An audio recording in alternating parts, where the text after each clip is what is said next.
En función y campo de la palabra, Lacan dice, el hombre es hombre porque el símbolo lo ha hecho hombre, ¿no? Hoy vamos a hablar un poco de esta cuestión de lo simbólico y del significante. Hay que articularlo con algo que también dice Lacan en el Seminario 7. Lo humano solo podemos definirlo como aquello que de lo real padece el significante. Así que vamos a hablar del significante, de este invento de los estoicos, como concepto. Hay una cosa que quiero contarles de una anécdota muy corta para que vean, y ahora vamos a articularlo con toda la cuestión de los síntomas, cómo el significante se mete en nuestras vidas y modifica incluso, por decirlo en términos muy simples, ahora vamos a tratar de decirlo un poco más técnicamente, modifica incluso nuestros sentidos, si podríamos decirlo así, nuestros fantasmas, cómo percibimos las cosas. Una profesora de pileta me contaba el otro día que cuando a los alumnos les está enseñando algunas cuestiones técnicas, no le dice el rótulo, el nombre de la técnica. Hay una técnica que se llama roller que parece que a algunos como que, no sé, les puede resultar difícil, etcétera, etcétera. Cuando la estaba enseñando a los alumnos, los hacían perfecto, y cuando después les decía que se trataba de esa técnica, los alumnos automáticamente no la podían hacer. Bueno, esto que parece tan simple y a veces hasta es increíble de creer, vamos a ver qué es lo que descubre Freud justamente, ¿no es cierto? Que el significante engaña, por eso Lacan dice la angustia es lo que no engaña, y que justamente es la cuestión, va a ser lo que nos va a introducir a esta cuestión del goce. Ya lo vamos a ver en las estructuras clínicas. Justamente relacionado con esto que acabo de contar, con esta anécdota, Borges tiene algo muy similar a esto, ¿no? La historia que cuenta es la siguiente, dice: un ejército se encuentra rodeado por un batallón enemigo, el general del ejército sitiado les dice a sus soldados: no teman, encontré la solución, les muestra enormes jaulas con animales feroces, y entonces explica, son leones. Cuando los soldados enemigos se acerquen, abriremos las jaulas. Cuando se aterroricen y huyan, los mataremos y ganaremos la batalla. Cuando el ejército enemigo se acerca, sueltan los leones, cuenta Borges, ¿no? Los soldados del ejército atacante le preguntan a su general: ¿qué son esos animales que se aproximan? Son perros, con unos palos los mataremos. Efectivamente, los golpearon, los mataron y tomaron la ciudadela. Entonces Borges concluye: ¿se dan cuenta la diferencia entre llamarlos perros o llamarlos leones?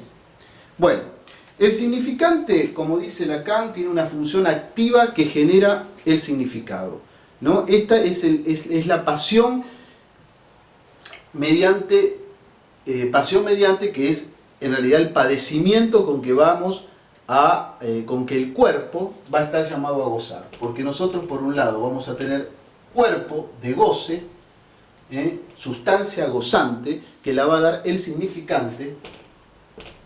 No hay cuerpo sin esto. Y en ese nivel, en el nivel de que el significante estafa, podríamos decir, es cuando Lacan dice que el psicoanálisis es una estafa. Si nosotros tendríamos que poner algo en común entre el psicoanálisis y el significante, eso no hay duda que es la cuestión histérica o la histeria. Todos estos dos ejemplos que dimos, el de la pileta y el que cita Borges, ahora lo vamos a amplificar un poquito más a las cuestiones técnicas. ¿Qué es lo que descubre Freud? Si Freud descubre justamente que la pulsión no existe por fuera de la lengua, que Lacan lo escribe así todo junto, o del lenguaje, habíamos dicho ya en otra oportunidad que el lenguaje no existe, existe la lengua, y que también descubre que lo inconsciente no existe fuera del significante, no existe por fuera del significante, que el significante va a ser lo que determina al sujeto. En el campo del otro está el sujeto, el otro es previo al sujeto, la lengua es previa al sujeto. Entonces vamos a entender que el goce implica a lo inconsciente. Por un lado tenemos el goce, por otro lado tenemos lo inconsciente, y acá podríamos decir que en el medio hay algo en el orden del saber. Fíjense, no es lo mismo llamar los perros que llamar los leones. El inconsciente, repetimos, está hecho de la lengua. De la lengua, todo junto. Mientras que el cuerpo está hecho para gozar, y por eso Lacan va a decir que es un regalo del lenguaje. Con esto lo que estamos diciendo rápidamente es que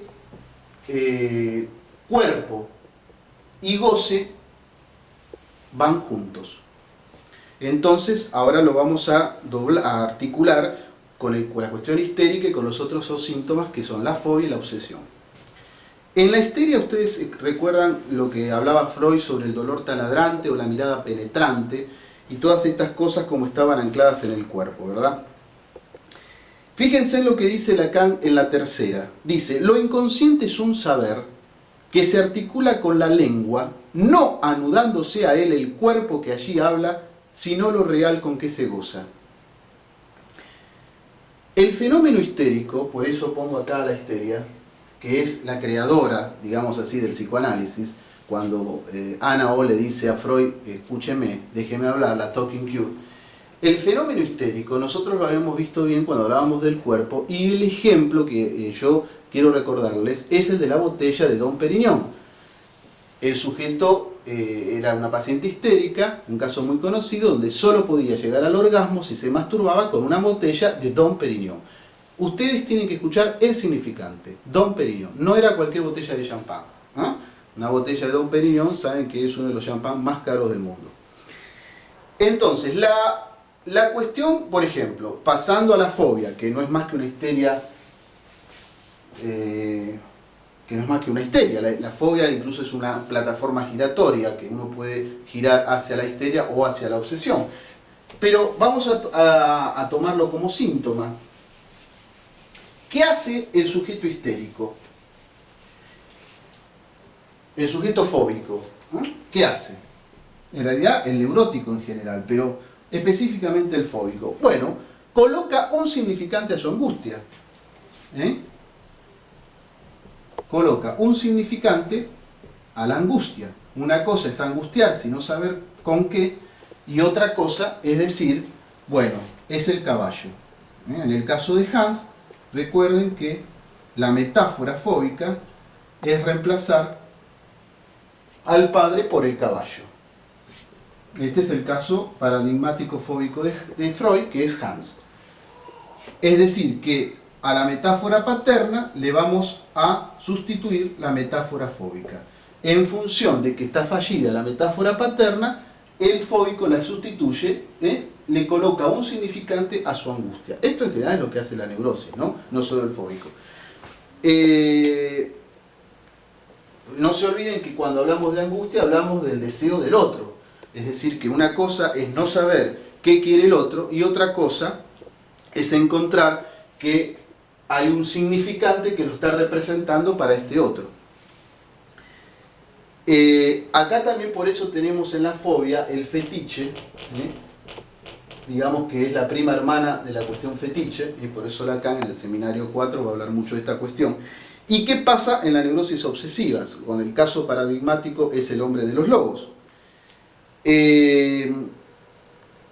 Ustedes si recuerdan, en la neurosis obsesiva tenemos el significante quinto, la letra romana, el número romano, que remite a la hora quinta. Remite a la hora quinta.